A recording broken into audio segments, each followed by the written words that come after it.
Hey, Attached to Hygiene listeners. Jack here to once again ask all of you, our loyal listeners, to fill out our listener survey. We've shortened the survey to just 4 questions, which should take you less than 1 minute to fill out. And we're up in the ante by offering all 5 of our sustainability and CSR documents on the hygiene industry to you for free as a thank you for filling out the survey. That's a glossary, an additional terminology document, 2 white papers, and an overview of eco-labels sent from me directly to your inbox. We put months into creating these documents, and the only thing you need to do to get them is take less than 1 minute of your time to answer 4 questions. That's it. I've included the link to the survey at the top of the show notes for this episode, and you can also find it by going to attachedtohygiene.com, which is all one word, and clicking on the button at the top of the page that says, Take Our Listener Survey. I'll even take a short break here for you to hit pause, go to the show notes, click the link, and take less than 1 minute to fill out the survey. Thank you for doing that. Thank you for your time. And now we'll get into the episode.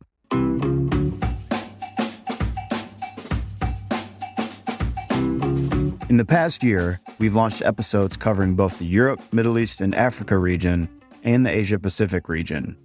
And for the next 2 episodes, we'll be covering the third and final major region for Bostik, the Americas. The Americas region has a little over 1 billion people living in it and covers an area stretching from northern Canada, which is just a few thousand miles south of the North Pole, all the way down to the southern tip of Argentina, which is just over 600 miles from Antarctica. While 4 main languages are spoken, those being Spanish, English, Portuguese, and French, there are thousands of other languages spoken across the 2 continents as well. These vast geographic, climate, language, and cultural differences means the preferences and expectations around absorbent hygiene products can vary widely within the region. So, as with the APAC and EMEA regions, understanding the market and having a product strategy to meet all of these varying needs and expectations can be a real challenge for producers. Luckily, Bostik is here to help.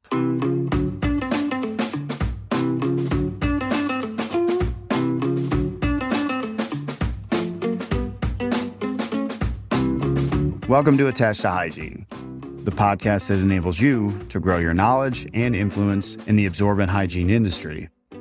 My name is Jack Hughes, and my mission is to help you, the absorbent hygiene article producer, design and produce the best possible products to meet the needs of your customers. On today's episode, we're speaking with Augusto Quiroz and Kelley Riegert. Augusto is Bostik's commercial director for the Americas region, and he has been supporting customers all over Latin America for over 20 years. And Kelley has been supporting Bostik's hygiene customers in North America for over 10 years, first as a technical account manager, and now as our strategic commercial account manager in North America. So, needless to say, they have a vast amount of knowledge about the region and understand how best to support article producers, like you, to develop and produce products for the Americas market.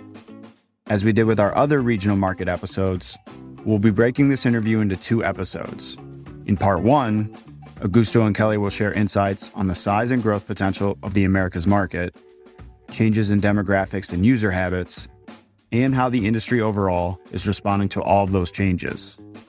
Then, on our second episode, they'll share some of the challenges being faced by article producers and their suppliers like Bostik, as well as some of the larger trends that they're seeing across the region and within different countries in the Americas.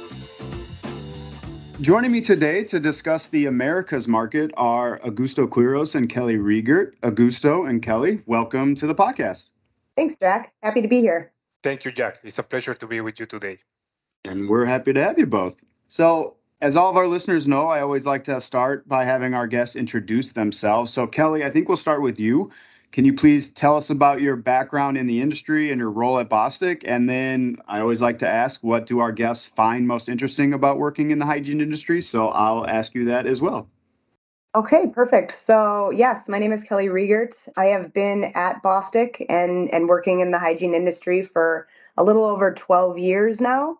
I have a degree in chemical engineering, and I started with Bostic right out of school in our tech service or applied technology team, working for a number of customers in North America. And about 3 or 4 years ago, I made the move into a commercial role. So still working with the same customers, the same region here in the US and Canada, but now in a commercial account management role. I very much enjoy what I do. I love the connection with the customers and essentially, helping them make their businesses as successful as possible. And something that I find most interesting about the hygiene market is just how dynamic it is, whether it's acquisitions of different customers or organizations, opening of new plants, closing of old plants. It's just always changing. And I think that makes the job interesting and the work interesting and fun. So again, thank you very much for having me today. I look forward to our discussion.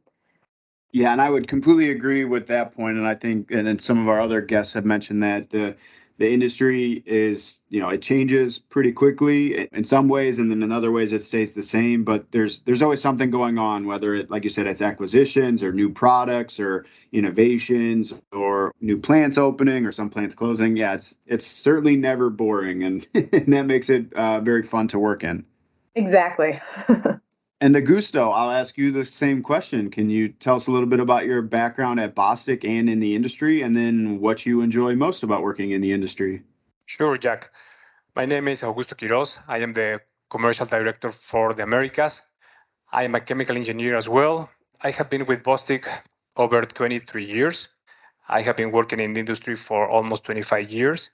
I'm based in Mexico, and it has been a fantastic journey. In the last 22, 23 years, I have had the pleasure of traveling the region, knowing customers, knowing different cultures.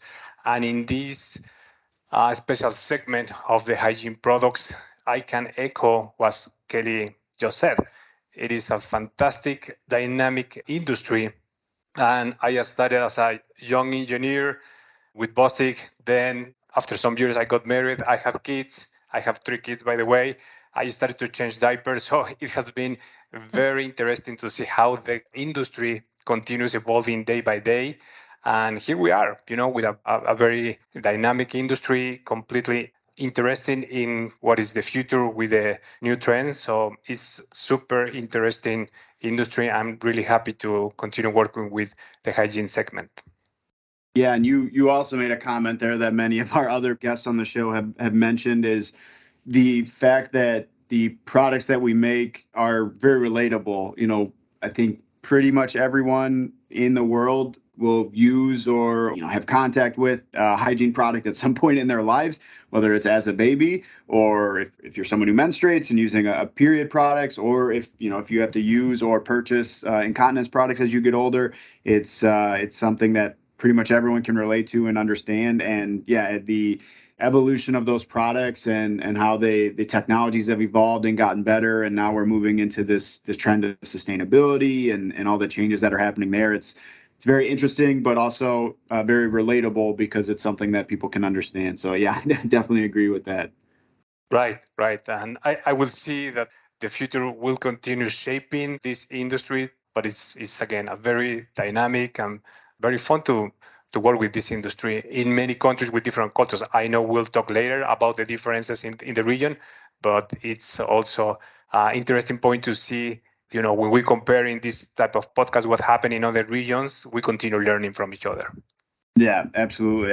And as you said, we'll talk about this in a minute, but yeah, just especially in the Americas, and you get it in all the regions that we see, but how diverse and different the different parts of the region or even countries are, but then in many ways how they're the same in some ways because of the products that they prefer or the types of products they use or the brands that they like. And yeah, it's in so many ways different, but so many ways the same, which makes it both easy at times, but also very difficult at times. So it's yeah. So I want to start, and we like to start these episodes as we had with the other 2 regions by kind of giving a overview of the current hygiene market size and growth numbers in this specific region that we're covering. So yeah, we'll dive into that then. And Kelley, I guess we'll start with you. Can you kind of give us a sense of the size or the potential of the Americas region, and then talk a little bit about the part of the region that you work in, which is the North America, or mainly the US and Canada? Yes, certainly. So the numbers that we have are from 2020. And so globally, 691 billion hygiene products were sold, with 21% of those being in the Americas region. So that includes, US, Canada, Mexico, and the other LATAM countries. So for the US and Canada specifically, though, 62.2 billion hygiene products were sold, which is just mind-boggling to think about, just the amount of products that are manufactured and sold, every year. I think, as we dive a little deeper into the different types of hygiene products, it's not surprising that period products make up the largest portion of volume, just due to how often they're used and changed. So 45%, close to 28 billion units of period products were sold in the US and Canada in 2020. Diapers and pants are about 35%, at around 22 billion units, and adult incontinent products are about 20% at 13 billion units.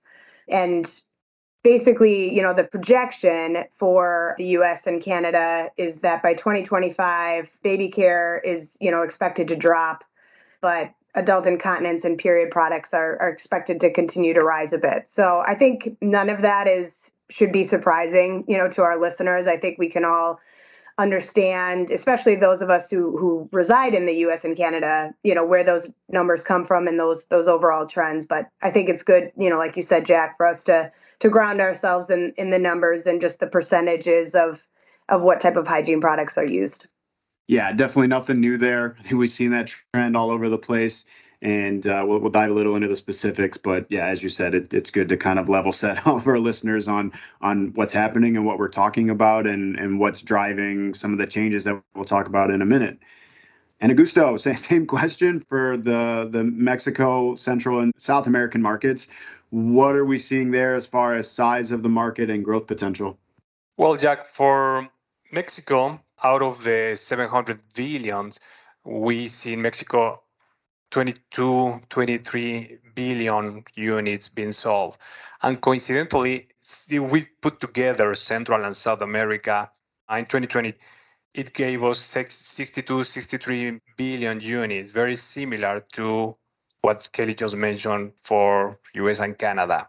For Mexico, Central and South America, the period products made up about 53% of the units sold. That is roughly 45 billion units, while baby care made up almost 40%.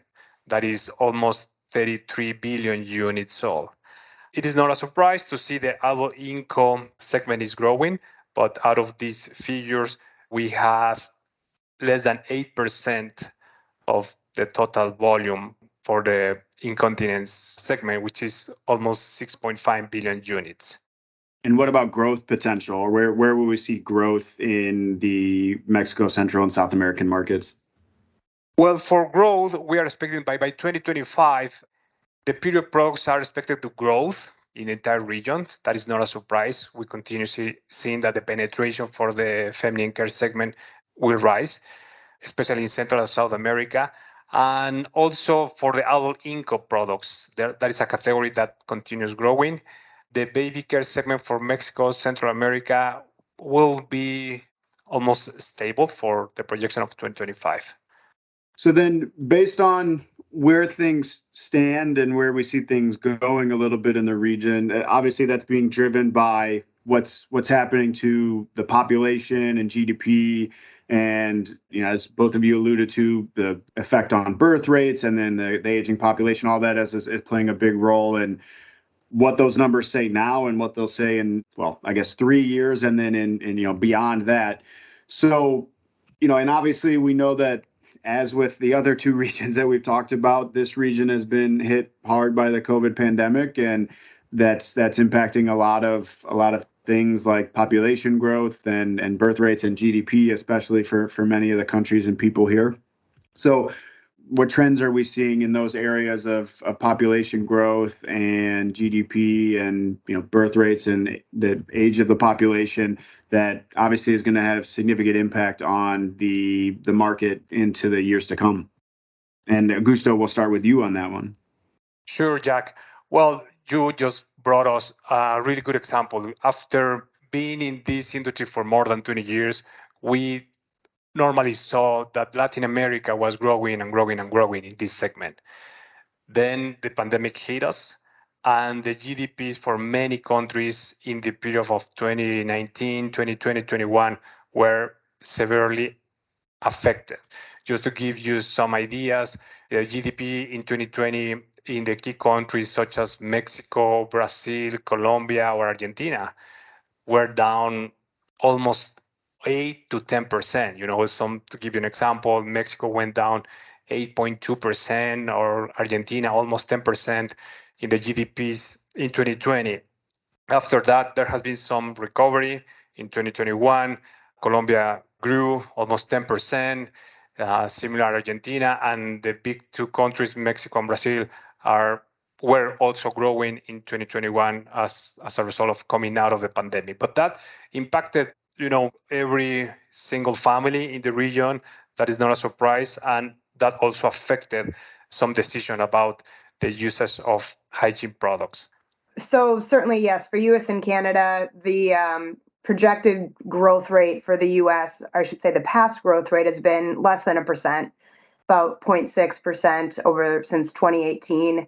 And that's not really expected to change a whole lot. Similar to what Augusto was talking about for Mexico and Central and South America countries, the US and Canada obviously were hit during 2020 in terms of GDP, just like everyone else was. Not as drastically. The US GDP was down 3.5%, Canada 5.5%. And they bounced back pretty well in 2021 and 2022, but there's certainly a projection of slowing GDP out to 2023 and beyond. So it'll be interesting to see how that, plus inflation and those sorts of things obviously will affect GDP and disposable incomes, and how does that then affect our industry will certainly be something to watch and to consider. And then certainly like overall trends for the US and Canada kind of has, as we mentioned, birth rates are declining in both the US and Canada. But on the other hand, we do have aging populations. So, by 2023, it's projected that 1 in 6 people in the world will be over 60 years old, which, certainly will have an effect on, adult incontinent products, and with not only the population living longer, but hopefully and statistically being healthier longer, the shift to more retail or protective underwear type adult incontinent products versus, say, like a brief or those sorts of things is certainly a trend that I would imagine we'll see as well, just to keep going with this shift. So yeah, overall, I think, again, nothing very surprising to our listeners, in terms of trends with, birth rates declining and aging population is becoming more significant as the years go on. And Augusto, touching on some of the things that Kelley mentioned as far as birth rates and aging population, what are we seeing in the LATAM market?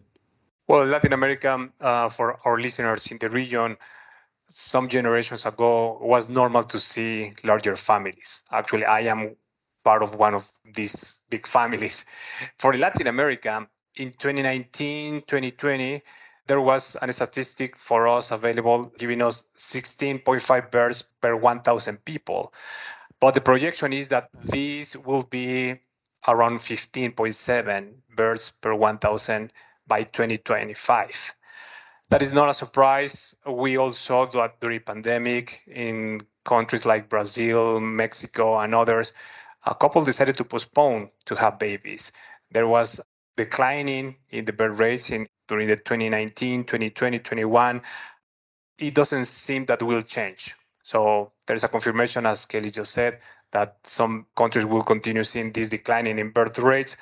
But yes, in Latin America also, there is expected growth for the adult incontinence.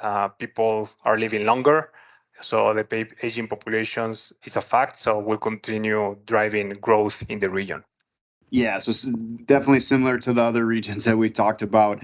Everyone's kind of facing that same issue of either people delaying having kids or having less kids or not having kids at all. And then also, managing an aging population, managing, as you both alluded to, a healthier, older population that is living longer, but also has their own set of needs and obviously related to our industry, the use of absorbent products for incontinence issues, which is, as both you said, growing significantly and will continue to grow.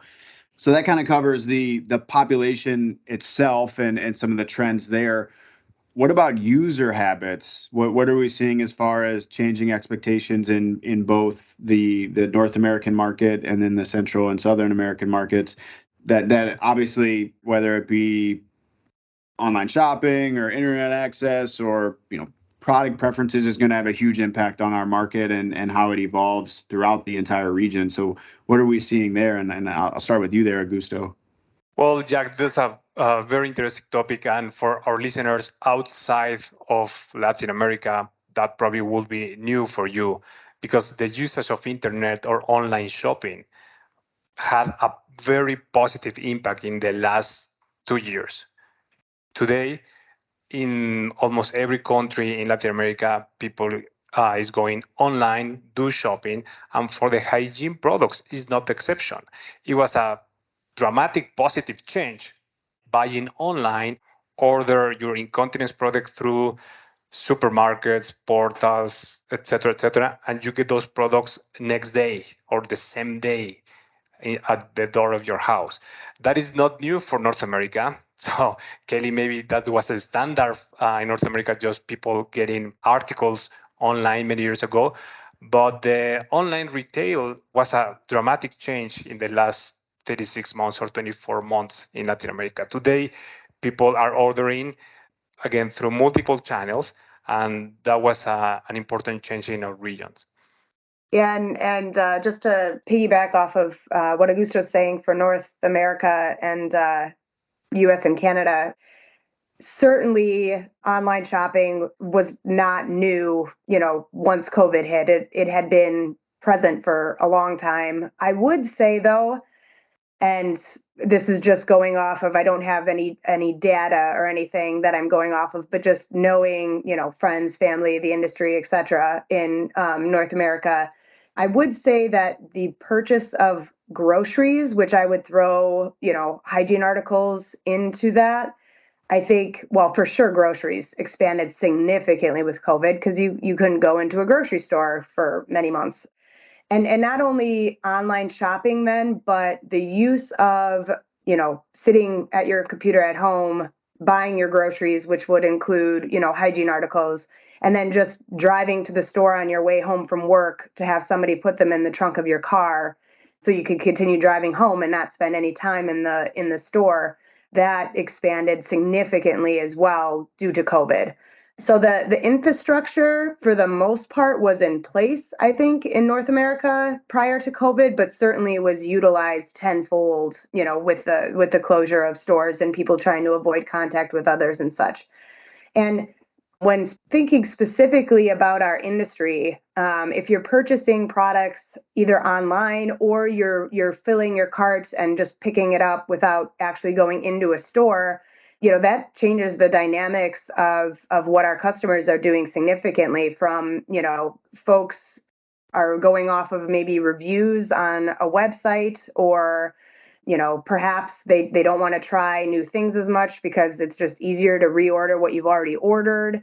So I think it's interesting, the dynamics of not as many people standing in an aisle in a store looking at the products is just an interesting thing to consider, how that's changing consumer behavior. And, certainly we've definitely seen the expansion of online only or majority online brands. I think in this region, Hello Bello is a great example. They, partnered with Walmart to get on store shelves, and also had a significant online presence, other than that. And, they just, I'm sure not surprising or new news to anybody listening to this podcast, but Hello Bello just opened their own plant in Texas because the popularity of their products has grown so much. So there's definitely a significant move to online purchasing and again, to not walking into a store to purchase your products anymore. I think that's having a very interesting dynamic effect on the industry in general. And Jack, other aspect in Latin America is the user habits varies substantially country by country. I'll give you some examples. For example, in Colombia, there is one special day in some pharmacies or grocery stores that they promote articles for babies in general. So that will be a good day to go to that specific grocery store or pharmacy in Colombia and buy your diapers or the diapers the baby will need.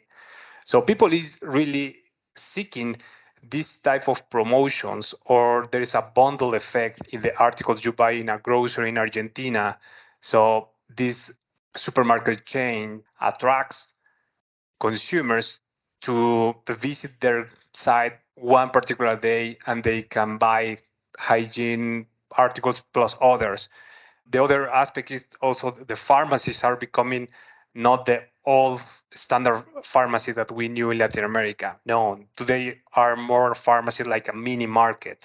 So people go there and they buy their articles and they buy their drugs or medicine, etc. So that is changing in the region. So there's also some delivery service that they can stop by the pharmacy, buy your diapers, and deliver to your home in a matter of hours. So again, within the region, we see very interesting dynamics, different user habits. For example, in Mexico, there is a chain that also gets some promotion by in the middle of the year. So people are really eager to buy, baby diapers in a particular day of the week, and they get some discounts. So it's very interesting. So when we travel the region, we put attention to those details and understand how our customers behave within their specific perimeter. That is so interesting. I had no idea, but genius as well to promote different types of products on different days. That's so cool. Right, and that takes us to why end users are putting extra attention to all the advertisements through social media, through web pages, etc., in order to define where to buy or when to buy. So this is when I talk to my colleagues in Colombia, in Argentina, Brazil, they have so different user habits. So they buy through an app, or they buy through a delivery service, or they know that, for example, today is a Friday or Wednesday. It is the day to go to the grocery store. It's super funny. Yeah. Yeah, I had no idea about that either, but that's really interesting. Obviously, a bit of a different approach to the U.S., just focusing on days, but it seems like still that combination, that similarity in the U.S. of a combination of online promotions, some online retailing, but still a strong presence of brick and mortar and physical locations where people want to come in and buy products and are incentivized to do that. So then with all of that, so the changing population numbers, GDP, birth rates, the aging population increase, and those user habits that you just mentioned, what are the results of this for the players in the market? How are they responding? And Kelley, we'll start with you on that. Sure. Yeah. So, I think it's interesting to see how different manufacturers, end users, and customers in general are responding to all of this. We have, companies like Ontex that are building new plants in the US to supply that region. And then yet there's also these consolidations. I think, it's interesting to note the consolidation of, different manufacturing sites. We've had a number of announcements recently within the last, I'd say, 2 to 3 years of just increased efficiencies at our customers. So they're able to potentially close manufacturing sites while putting, newer, faster lines and such into into current manufacturing sites to stick with the demand or the growing demand as well. I think the other thing, this kind of goes along with what I was talking about with, Hello Bello, but certainly there are many other examples, is that we're seeing some examples of branded store products. So not to be confused with, your private label or your just store brand. So, obviously Walmart has Parents' Choice here in US and Canada. Target has Up and Up, and those are great products and here to stay, and they have, large market shares. But the perfect example, or since we've already talked about it, is Hello Bello, where it's a Walmart specific product from the company Hello Bello, as well as then online. And we see other examples of that as well, where stores are asking to have brands just for themselves, aside from just their store brand, which I think is an interesting, way to target different markets, potentially, younger or more active adult incontinent wearers, or, maybe the next generation of moms and dads who are buying baby diapers, or to get in on the trend of feminine care with, different types of articles that, perhaps are softer or seen as more sustainable. So I think that's a really interesting trend as well. So yeah, I guess that's how I would kind of summarize North America and Canada in terms of where all those trends are kind of leading us. Yeah, that's been really interesting, and I think we'll continue to see that evolve, where you have these large retailers. Obviously, as you said, they have their own brands, their own private label brands, but then partnering with these growing, trendy, popular brands, that can drive business with this, this millennial population into their stores, or at least onto their websites, because they have these exclusive relationships. Yeah. Yep. Exactly. That was stated even better than I did. And Augusto, what's the perspective, or how are customers responding in the Mexico, Central, and South American markets? Well, in Latin America market, Jack, we have different examples. One is, as Kelley was saying, there is this increase of producers making private label brands in different countries. Different countries, they produce some specific brands. But also there has been recent phenomenon for hard discounts stores. In the past, those stores were just selling different type of articles, and now they require to have also baby diapers, for example, with their own brand. And this is why some producers are jumping in to say, yes, I can produce for you. And this interesting phenomenon we are seeing in some countries where these hard discounts places like in Colombia are taking important presence in the market. The other factor is that there is also consolidation in the region. It is not a surprise. For example, Dio, the Japanese manufacturer, acquired company Santer in Brazil. Another example was recently the Chilean company Softis just acquired Carta Fabril in Brazil. So that has been the trend in recent years, to see this consolidation of companies. To me, that will continue. Some other companies will be acquired, and this is part of the new reality of the situation of doing business in Latin America. And also, I know we'll talk later, Jack, is that the cost is very important for the Latin market. So just to give you an example, some producers have adopted more flexibility in producing lower counts in their bags, going to a level to produce a single unit in a bag. It's an individual diaper in a plastic bag in a pouch that can be sold in some mini stores. Why? Because there is population in Latin America that they cannot afford to buy 120 diapers in a bag. So this is why the producers have to pay attention to those sectors of the society and give them an opportunity to buy articles.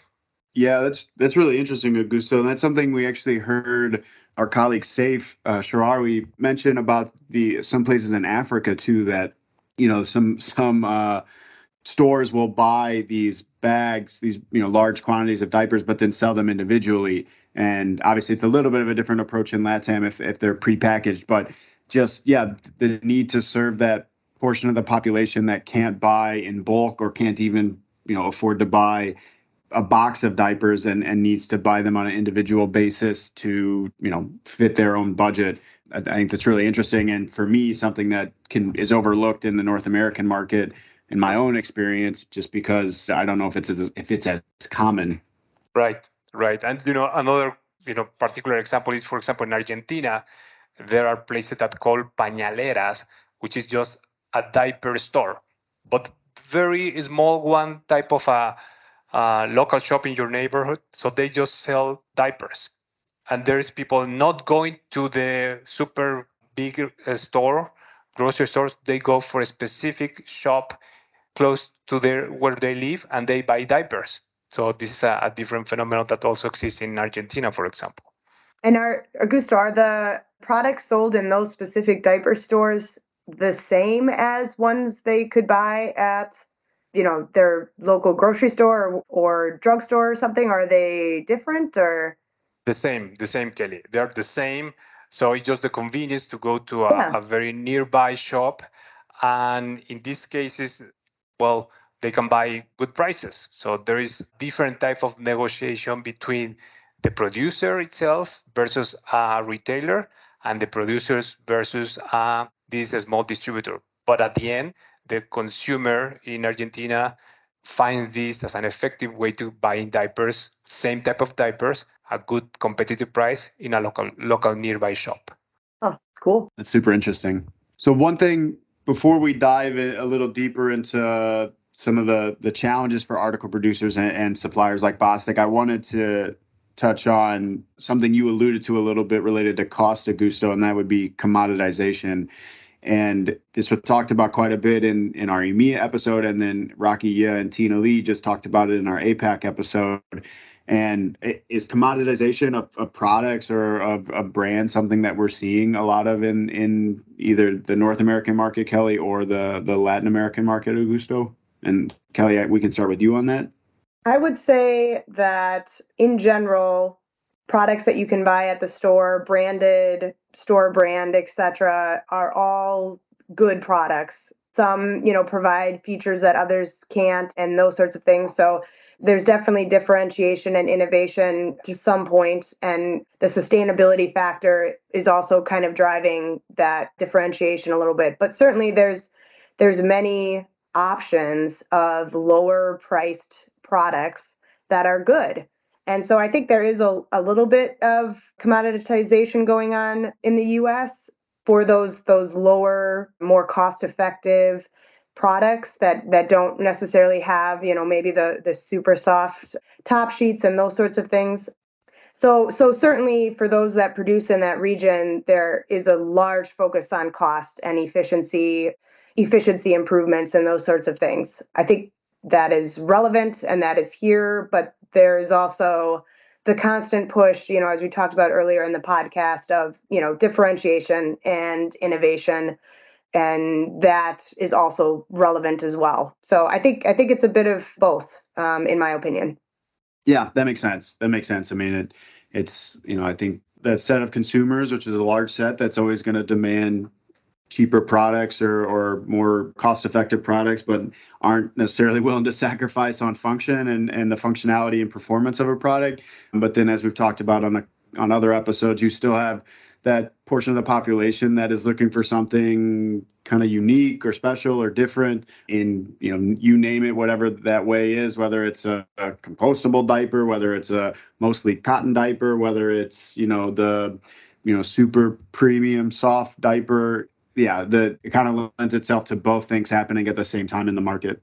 Yeah, and I do think that, as we talked about in the opening of the podcast, with GDP is predicted to continue to decrease, and obviously inflation is here full force and those sorts of things, there most likely will be a trend of reduced disposable income, which anybody who has less disposable income then will most likely focus on, those good products that maybe don't have the fancy, bells and whistles, but work. I think there will be a greater drive in the future to consumers utilizing those products, just with the dynamics of where the economy is going, the overall impact of that will be interesting to see. But certainly, I think there'll be at least consumers trying those brands more as they try to save some money as inflation keeps going up. So that'll be an interesting dynamic to keep an eye on as well over the next, few years here.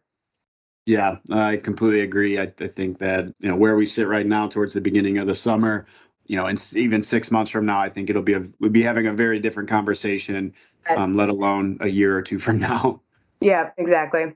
And Augusto, what about the LATAM market? Are we seeing some commoditization effects there as well? Indeed, Jack. Certainly the disposable income effect is super important in Latin American region.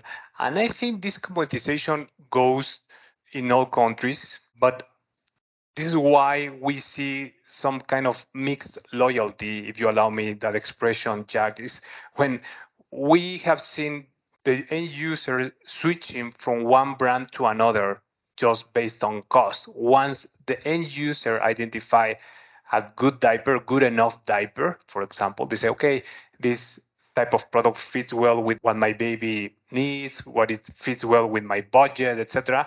But as I just mentioned, the next week they found that the other store is selling another similar brand. They switch brands. They buy the other one. And this is how the customer behaves in Latin America. So they are loyal to one or two brands, always paying attention how much a diaper bag, for example. So this is very interesting. So our customers out there are under challenging times to provide good features at good cost. So this is where we want to help them to get a new good product out there for the market, because the end user will be looking at, okay, I can leave, for example, certain type of diaper that is going to last 6 hours or something. But there could be another end user to say, okay, I cannot live without stretch ears. So this is why we're seeing some of mixed loyalty among customers or end users. So there you have it. You now have a nice overview of the current Americas market and how it is expected to grow in the coming years. On part 2 of this interview, we'll cover some of the challenges producers are facing based on all the changes we just discussed, then touch on a few of the 5 C's or consumer trends influencing the market. As I mentioned at the beginning of the episode, we're offering all of our listeners a chance to get 5 different documents covering several aspects of sustainability in the absorbent hygiene industry in exchange for taking our listener survey. This will take less than 1 minute and would really help us to continue to grow the show into something our listeners will love. Just head to the show notes, click the survey link, and answer 4 questions. That's it. We really appreciate your time and continued support of Attached to Hygiene. Attached to Hygiene is brought to you by Bostic and is hosted by me, Jack Hughes. It is produced and edited by me with the help of Paul Andrews, Michelle Tonkovitz, Emery Chernis, and Nikki Ackerman at Green Onion Creative. Our theme music is by Jonathan Boyle. We'd like to extend a special thank you to this episode's guests, Augusto Quiroz and Kelley Riegert. You can find Kelley on LinkedIn, or you can feel free to address emails to either of them directly at our hygiene@bostic.com email address. Thank you for listening, and we'll see you next time.